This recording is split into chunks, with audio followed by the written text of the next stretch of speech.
Why do you think it's important for young people to get active in their communities? And how do you think you can help out someone who doesn't think that their voice will be heard?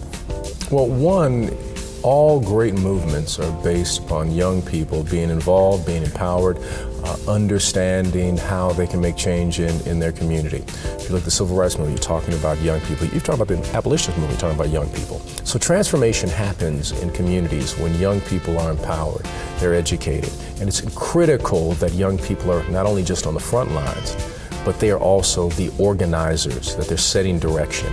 And that is one of the things that we attempt to teach here at Trinity United Church of Christ, that we want people to understand that the transformation of America from segregation to a modern day, there's still a lot of segregation in America, but to the modern day setup that we have today is because of people in Birmingham and Montgomery and in Mississippi. It's critical for young people to be involved in transforming their community. Yeah, and that way they don't have that, like, once Dr. King left, people didn't know who else to go to. That's this right. way it kind of keeps That's right. going. Dr. King said his time in Chicago was a step on a 1,000-mile journey. Where are we currently on that journey? 2 miles. We're on the journey, 2 miles down the road. Chicago is unique, as you know, that Dr. King had a challenge here. It wasn't a failure, but he had a great challenge. There was a belief that segregation and racism was a Southern problem, but Chicago was built, is the city that is built on race.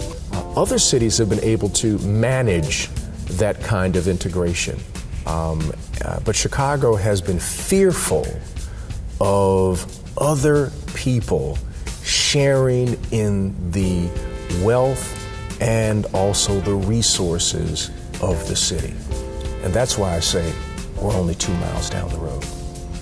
That makes a lot of sense. It's crazy how it seems like we're so far ahead of things nowadays, but we are in some places, but not everywhere. So right. Yeah. So how do you think we move beyond where we are to actually create a just society?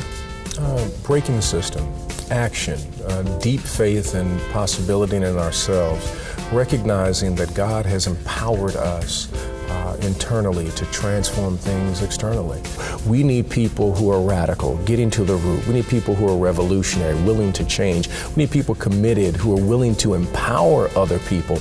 And we need people who deeply love not only themselves, but they recognize and they can see the fingerprint of the divine on other people that they encounter.